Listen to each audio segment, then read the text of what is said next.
The digital numbers at the gas pump climbed past $40, and Gail Morrison's weathered hand trembled as she watched her checking account balance drain. $43.50, $47.20. At $50 even, the pump clicked off, though her tank wasn't quite full. She'd need this gas to reach Bethany Beach, where her son and daughter-in-law waited. Or so she hoped. The October wind whipped through the rest stop, carrying the scent of diesel and dead leaves. Gail pulled her cardigan tighter, the one she'd bought at Goodwill specifically for this trip, because Savannah had once mentioned that navy blue was less aging than the browns Gail usually wore. The comment had stung, but Gail had remembered it, saved for months, and bought the sweater anyway. "This is going to be wonderful," she whispered to herself, a habit from living alone these past 3 years since Tom's death. The words dispersed in the wind like hope itself, fragile and impossible to grasp. She climbed back into her 2008 Honda Civic, its dashboard rattling with a persistence that matched her anxiety. The rental confirmation email glowed on her phone screen. Seaside Shores Complex, Unit 12B. 2 bedrooms.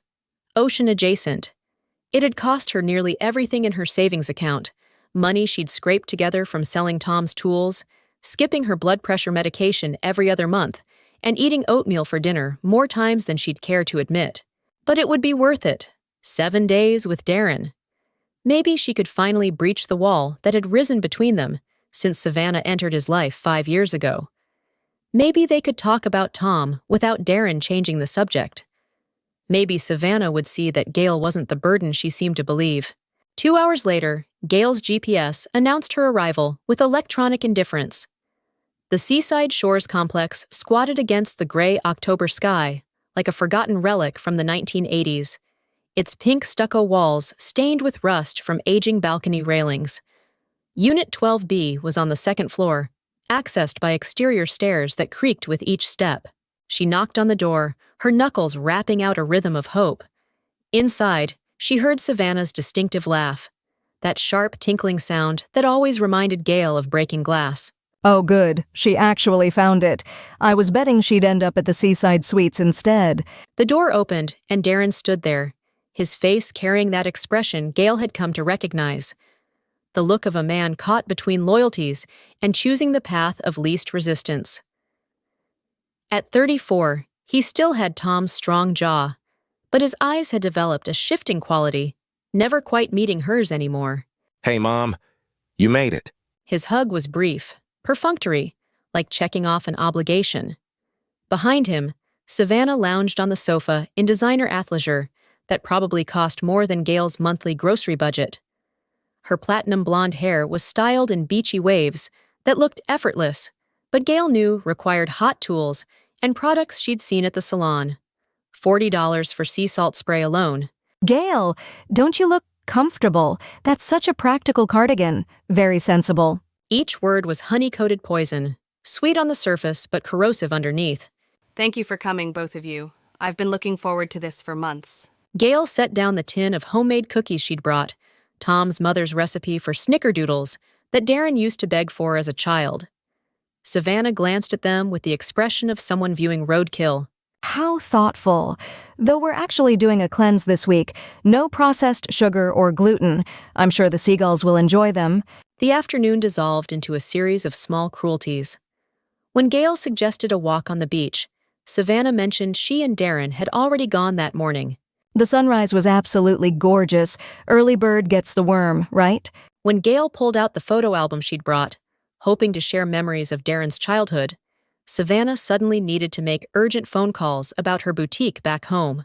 "Maybe later, Mom. Savannah's got a lot of work stuff going on." The boutique. Gail had visited once. A pristine white space filled with clothes that looked like tissue paper and cost like mortgage payments. Savannah had watched her the entire time like a security guard monitoring a shoplifter, finally suggesting that the discount store 2 blocks over might be more your speed, Gail. Evening approached with the inevitability of disappointment. Gail had made reservations at a small seafood place she'd researched online. Good reviews, reasonable prices, known for their crab cakes. But when she mentioned it, Savannah's face contorted into practiced disappointment. Oh, that's so sweet. But we actually have reservations at the Lighthouse. It's the only restaurant here with a Michelin recommendation. You understand, don't you? We so rarely get to treat ourselves to something special. Gail understood. She understood that the lighthouse would cost more than she'd budgeted for food the entire week. She understood that we didn't include her. Of course, you two enjoy. I'll just grab something quick. You could come with us, Mom. I mean, if you want. But his tone suggested otherwise, and Savannah's expression had gone arctic. Of course she could, though I should mention they have a dress code. Do you have anything appropriate? Alone in the condo after they left, Gail sat on the narrow balcony that overlooked a dumpster rather than the ocean. The ocean-adjacent claim was technically true. The ocean was adjacent, just 3 blocks away and completely invisible. She unwrapped a peanut butter sandwich she'd made at home and brought in a cooler, knowing somehow this would happen. The thin walls of the condo carried sound like a confession booth. From the unit next door, she could hear a couple arguing about money. Below, a family with young children splashed in the small, cloudy pool. Normal families. Functional families. The kind where mothers weren't treated like unwanted furniture. Her phone buzzed. A text from Darren. "Sorry about dinner. Savannah made these reservations weeks ago. Tomorrow will be better, promise." Gail didn't respond. She'd learned that his promises had the shelf life of morning dew. Instead, she pulled out the folder she'd tucked into her suitcase, the one with all the documents for the house. She'd meant to talk to Darren about it, make sure he understood that putting the house in his name had been for tax purposes only, that it was still her home, would always be her home. A paper slipped out and fluttered to the floor. As she bent to retrieve it, she saw it wasn't one of hers. It was a printout of an email, partially visible from Darren's laptop bag that he'd left carelessly open by the door. From S. Morrison, coastalrealty.com. Subject, Re. 134.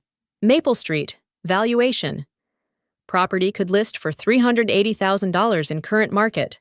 Commission structure as discussed. The peanut butter sandwich turned to paste in Gail's mouth. Coastal Realty. Her house. $380,000. From somewhere in the distance, she heard Savannah's distinctive laugh, carried on the ocean wind, sharp as broken glass, cutting through the night. Tomorrow would be better, Darren had promised. But Gail Morrison, sitting alone with her sandwich and her shattered illusions, was beginning to understand that tomorrow would likely be worse. Much worse. The question was, what was she going to do about it?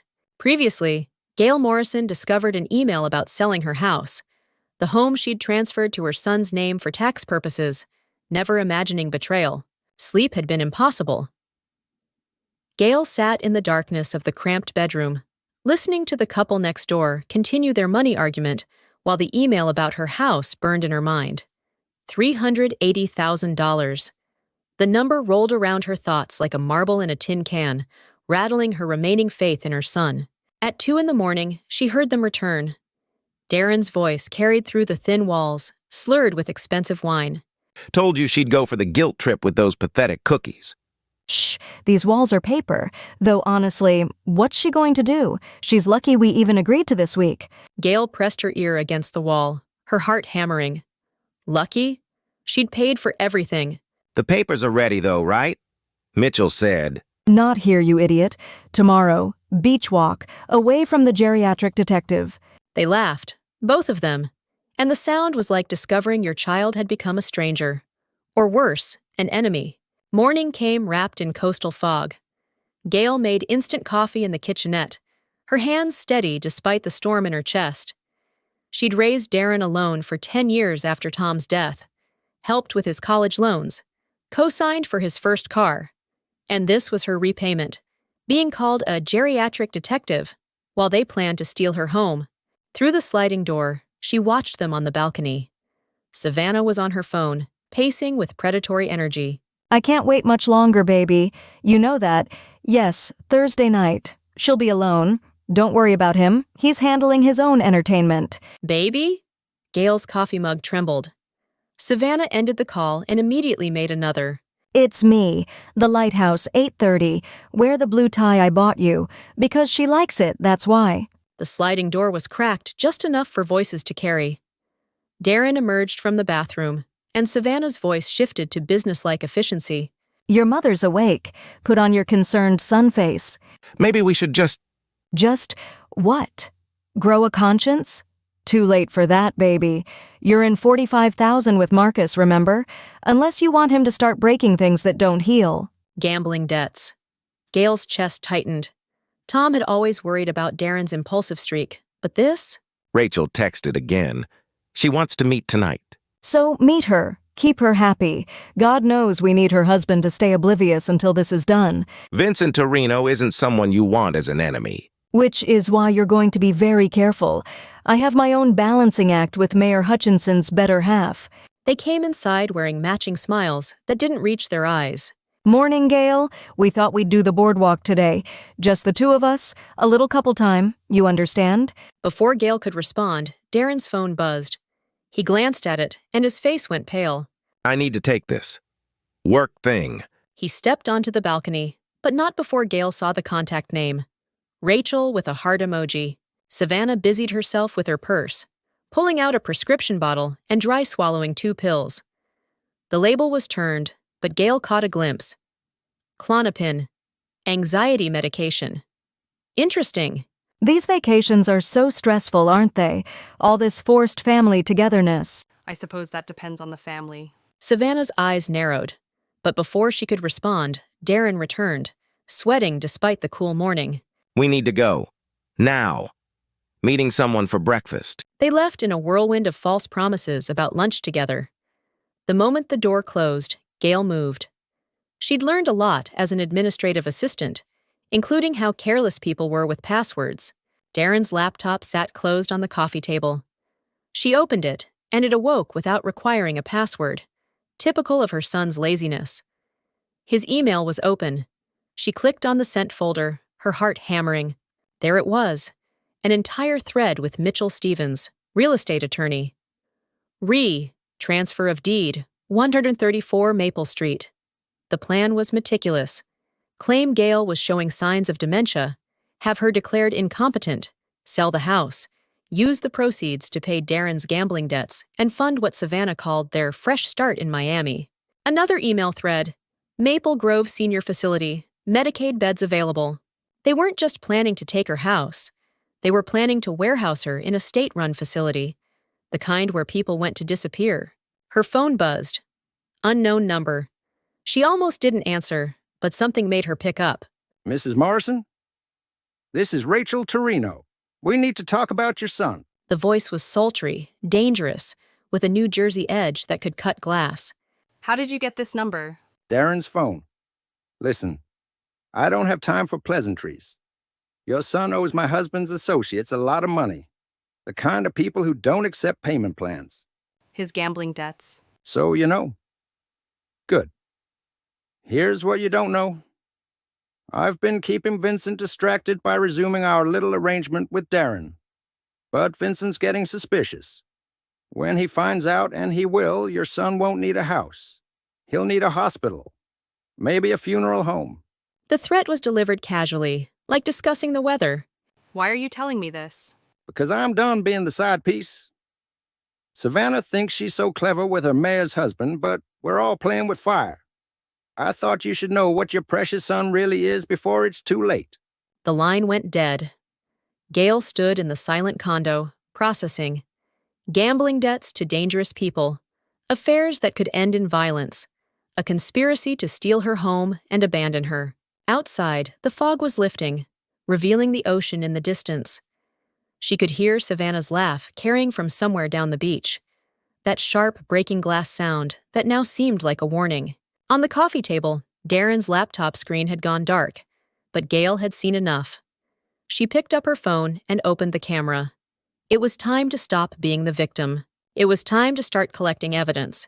Because if they wanted to play this game, Gail Morrison, retired secretary, grieving widow, geriatric detective, was about to show them that sometimes the most dangerous player was the one everyone underestimated. Previously, Gail discovered her son and daughter-in-law's plan to steal her house and commit her to a facility, while both maintained dangerous affairs that could destroy them all. 2 days of careful observation had transformed Gail Morrison from victim to hunter. She'd downloaded a recording app on her phone, learned to take silent photos, and discovered that the condo's thin walls were her greatest asset. Every cruel comment, every whispered plot, every careless confession, she captured them all. Friday morning brought unexpected opportunity. Savannah announced she needed a spa day. "This cheap condo is giving me hives," and Darren claimed urgent work calls. They'd be gone for hours. Try not to rearrange anything while we're gone, Gail. I know how you like to help, but we have a system. The system, Gail had observed, consisted of leaving financial documents scattered like breadcrumbs and speaking freely about crimes, while assuming she was too stupid to understand. Of course, dear. I'll probably just read on the balcony. The moment their rental car disappeared, Gail went to work. She'd learned from 30 years as an administrative assistant that people were extraordinarily careless with important papers when they thought no one was watching. Savannah's designer purse sat on the bedroom chair, a $4,000 Chanel bag that she'd left unattended with the woman she'd accused of having sticky fingers. The irony wasn't lost on Gail as she carefully photographed its contents. Inside, receipts from the lighthouse dated 2 days ago, but the bill was for 4 people, not 2. A business card for Mitchell Stevens, the lawyer, with a handwritten note on back. Incompetency hearing, November 15th. A prescription bottle for Xanax in someone else's name. Insurance fraud on top of everything else. And there, folded in the wallet, a love note. "Can't wait for Miami. Your mayor." Gail photographed everything, then discovered something that made her blood run cold. A printed email from Maple Grove Senior Facility. "Medicaid bed will be available November 20th as discussed. Initial psychiatric evaluation can be expedited with proper documentation." November 20th. They planned to have her committed in barely a month. From outside came voices. Gail's heart hammered as she quickly replaced everything exactly as found. But the voices passed. Just other vacationers. She had time. Darren's laptop was password protected now, but his physical files were in a briefcase under the bed. Legal documents about the house transfer. Bank statements showing mysterious deposits of exactly $9,999, just under the federal reporting limit. Photos on his phone backup of him with Rachel Torino in compromising positions, dated last week when he'd claimed to be at a business conference. And then she found the video. It was on Darren's tablet, carelessly left logged into his cloud storage. The video showed Darren and Savannah in their apartment back home, discussing her future. Feel guilty about this. She's my mother. Your mother, who's sitting on nearly $400,000 in equity while we're drowning. You think she'd help us if we asked? She'd lecture you about responsibility while we lose everything. Maybe she would help. With conditions, with judgment, with that disappointed look she perfected when your father died. Besides, it's already in motion. Mitchell filed the papers yesterday. Gail paused the video, her hands trembling. That disappointed look? She'd been grieving her husband while raising their son alone. Every disappointment she'd felt was from watching Darren choose easy wrong over difficult right, again and again. Her phone buzzed. A text from an unknown number, with a photo attached. It showed Savannah at a restaurant with a distinguished older man, Mayor Hutchinson. They were kissing. Thought you should have this. Someone who understands betrayal. Rachel, it had to be. The woman scorned making sure everyone burned together. Gail forwarded everything to her own email, then created a new account and backed it up again. She'd learned from the best law firms she'd worked for. Always have multiple copies of evidence. A sound at the door made her freeze. The handle turned. Forgot my pills. 2 seconds. Gail dropped the tablet and dove for the balcony, grabbing the book she'd left there. Her heart pounded so hard she was sure Savannah would hear it. Still reading your grocery store romance novel? Savannah stood in the doorway, prescription bottle in hand, eyes scanning the room suspiciously. It's quite good, actually. The heroine reminds me of someone. A woman who discovers everyone around her is lying. Savannah's eyes narrowed. How fascinating. Though in my experience, older women often imagine conspiracies where none exist. Paranoia is a common symptom of, well, you know. Dementia? The word hung between them like a loaded gun. I didn't say that, but since you brought it up, Darren and I have been concerned. You seem confused lately, forgetful, making wild accusations. I haven't made any accusations. Not yet. The threat was clear. Savannah smiled, cold as winter moonlight. Darren's waiting in the car. We're having lunch with some friends. You wouldn't know them. After she left, Gail sat shaking for a full minute. Then she pulled out her phone and scrolled through her photos. Insurance fraud, affairs, financial crimes, conspiracy to commit elder abuse. But she needed more. She needed something that would destroy them completely, not just slow them down. That evening, she got it. Darren and Savannah returned drunk from their lunch, arguing viciously. Through the thin walls, Gail recorded every word. Can't believe you told Hutchinson about the house. That's our money. Our money? I'm the one sleeping with that ancient lizard while you're playing dangerous games with a mobster's wife. Vincent Torino would kill us both if he knew. Then maybe you should have thought of that before owing his associates 45 grand. The house sale will clear your debts and give us enough to disappear. And my mother? We'll be safe and cared for at Maple Grove. It's not prison, it's health care. It's a Medicaid mill, and you know it. I don't care. I'm not living like this anymore. Either she goes or I do. The recording ended with a door slam.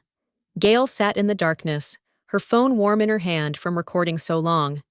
She had everything now. Everything except a plan for how to use it. Tomorrow was Saturday. One more day of vacation. One more day to pretend she was the stupid old woman they believed her to be. But Sunday, when they returned home, the real game would begin. And Gail Morrison, armed with evidence that could destroy them both, was finally ready to play. Previously, Gail gathered damning evidence of the conspiracy against her, including recordings of full confessions and proof of dangerous affairs that could destroy them all. Sunday morning arrived wrapped in gray clouds that matched Gail's mood. The vacation was ending, but the war was just beginning. She'd spent the night uploading everything to multiple cloud accounts, emailing copies to a new lawyer she'd researched, and preparing for what would come next. They were packing when Darren's phone rang. His face went white as he listened. What do you mean the listing is on hold? Mitchell said. He glanced at Gail, then stepped onto the balcony. But she could still hear him. Legal dispute? What legal dispute? The deed is in my name. Savannah's head snapped up.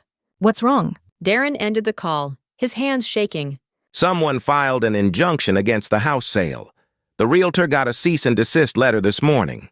They both turned to stare at Gail, who continued folding her clothes with practiced calm.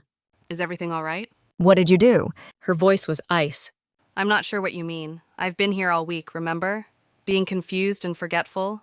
The drive home was 3 hours of suffocating tension. Savannah rode in the back, texting furiously. Darren gripped the wheel like he was strangling it. And Gail sat peacefully, watching the miles pass, knowing that the evidence she'd sent to her new lawyer was already being processed. They'd barely pulled into her driveway, her house, not theirs, never theirs, when Savannah exploded. We know you did something. You're not as stupid as you pretend to be. Thank you. That's the nicest thing you've said to me in 5 years. Darren unlocked the front door with his key, the key to her house, and they all entered. The familiar smell of home strengthened Gail's resolve. This was what she was fighting for. Not just walls and a roof, but the last place Tom had lived, where she'd raised her son, where every corner held a memory worth more than money. Mom, we need to talk. Yes, I think we do. She sat in Tom's old chair, the one she'd reupholstered twice, but couldn't bear to replace. They stood before her like prosecutors. You've been acting strange lately, paranoid, making accusations. I haven't made any accusations, yet. She pulled out her phone, opened the recording app, and played their conversation from Friday night. Their own voices filled the room. The house sale will clear your debts. We'll be safe and cared for at Maple Grove. It's a Medicaid mill, and you know it. Savannah lunged for the phone, but Gail pulled it back. I have copies, multiple copies, including the video where you discuss having me declared incompetent, the emails with Mitchell Stevens, the photos of your affairs.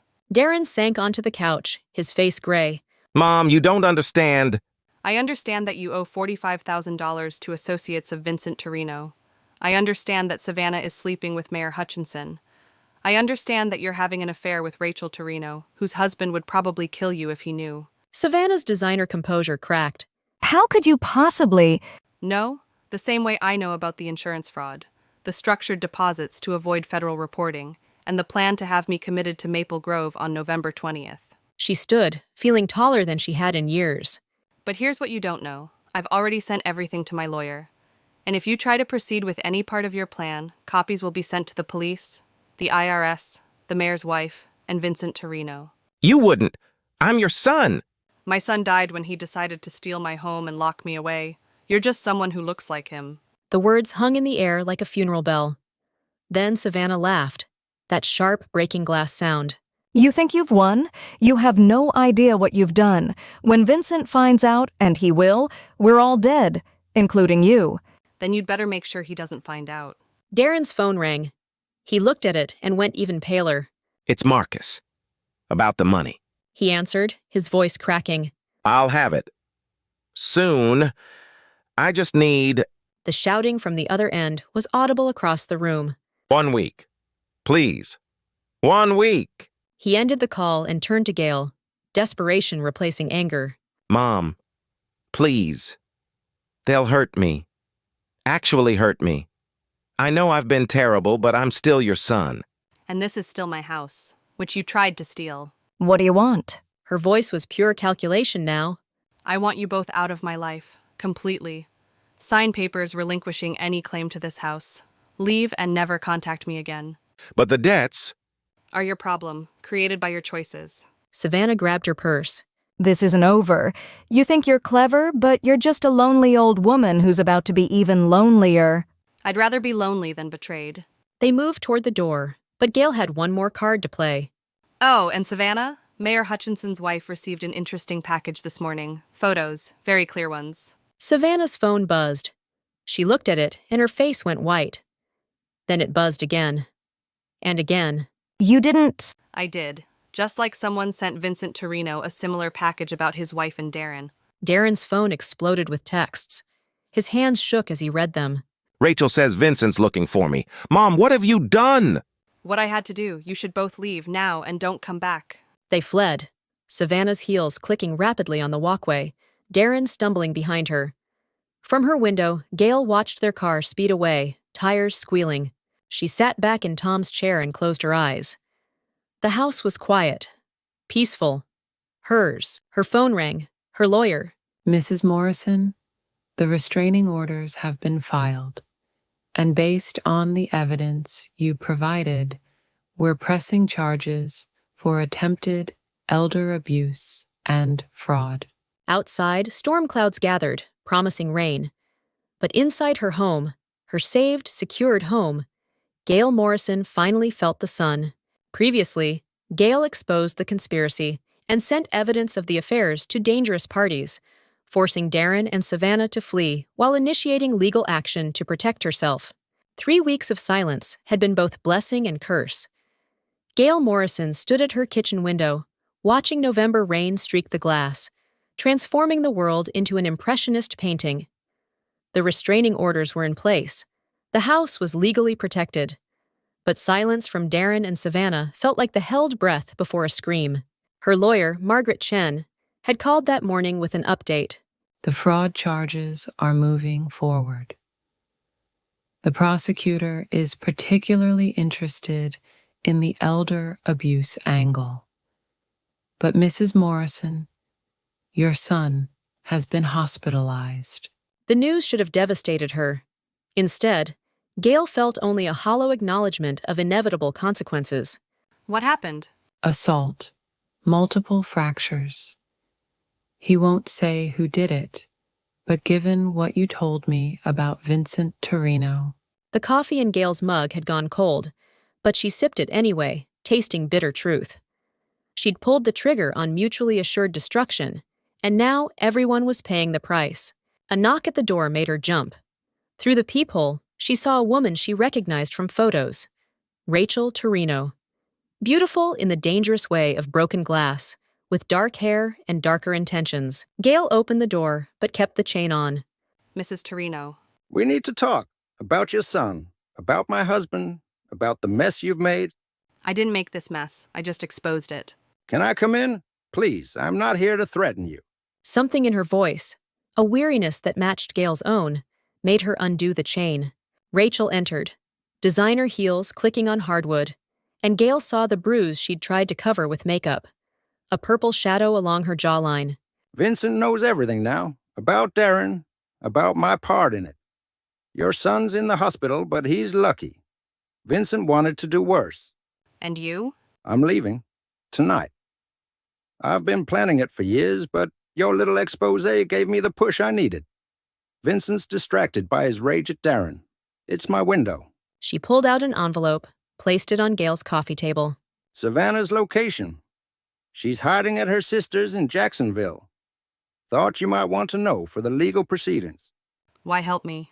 Because you did what I couldn't. You burned it all down rather than live in a cage. I respect that. After Rachel left, Gail called Margaret with Savannah's location. Within hours, she was served with fraud charges. The news came back quickly. Savannah had been arrested at a spa, screaming about conspiracy and entrapment, while clay mask cracked on her face. That evening, Gail's phone rang. A number she didn't recognize. Mom? His voice was thick, distorted. Broken jaw, she realized. Darren. I'm sorry. For everything. I know it doesn't matter now, but I'm sorry. She could hear hospital sounds in the background, beeping machines, distant voices. Are you going to be all right? Eventually. The bones will heal. The debts. Marcus is giving me time since Vincent already extracted his pound of flesh. Mom, Savannah's gone. She took what money we had left and ran before they arrested her. She's in custody now, in Jacksonville. Silence. Then a sound that might have been a laugh or a sob. Good. She destroyed us both, you know. Made me think I deserved more than I'd earned. Made me believe you were the enemy. You made your choices, Darren. She didn't hold a gun to your head. No. Vincent did that part. Dark humor from a hospital bed. Perhaps he was Tom's son after all, somewhere under the wreckage. The restraining order. Does it mean forever? Yes. Even after? Even if I get better? Get clean? Get my life together? Gail closed her eyes, feeling the weight of motherhood. That terrible love that endured even through betrayal. Ask me in a year, if you're sober, if you're honest, if you've paid your debts, all of them. Maybe then we can talk about talking. That's more than I deserve. Yes, it is. She hung up and sat in Tom's chair as darkness fell. The house was quiet, but not empty anymore. She'd filled it with something new, self-respect. The doorbell rang again. This time it was her neighbor, Mrs. Chen, no relation to her lawyer, holding a casserole dish. I heard you've had some family troubles. Thought you might not feel like cooking. It was the first kindness from a neighbor in years. Savannah had made sure to alienate everyone on the street with her superiority. Thank you. Would you like to come in for tea? I'd love that. You know, I never liked that daughter-in-law of yours. Something sharp about her, like she'd cut you if you got too close. You weren't wrong. They sat together, two women who'd survived different wars, sharing tea and comfortable silence. Mrs. Chen mentioned a book club at the senior center, a walking group that met Tuesdays, small openings back into life. After she left, Gail walked through her house, her saved, secured, protected house. In the bedroom, she opened the drawer where she kept Tom's wedding ring alongside hers. She slipped hers back on for the first time since the vacation. I protected our home, Tom. Cost me our son, at least for now. But the house stands. Outside, the rain had stopped. Through the window, she could see stars emerging between clouds. Tomorrow, she'd go to the senior center, join that book club, maybe make friends who didn't want anything from her except companionship. Her phone buzzed. A news alert. Mayor Hutchinson announces resignation amid personal scandal. Another domino falling from the chain she'd started. Gail Morrison turned off her phone, made herself a proper dinner for the first time in weeks, and ate it at her dining room table instead of standing at the counter. Every bite tasted like freedom. Expensive freedom, paid for with a son's love and a family's destruction, but freedom nonetheless. In the distance, sirens wailed through the night. Someone else's emergency, someone else's crisis. Her war was over. She'd won. And the victory, bitter as it was, tasted better than betrayal ever could. Thank you for listening to this complete audiobook. If this story touched you, please subscribe and like this video to support more quality audiobook content. Share your thoughts in the comments, we read every single one. Hit the bell for notifications about our next story. See you in the next audiobook.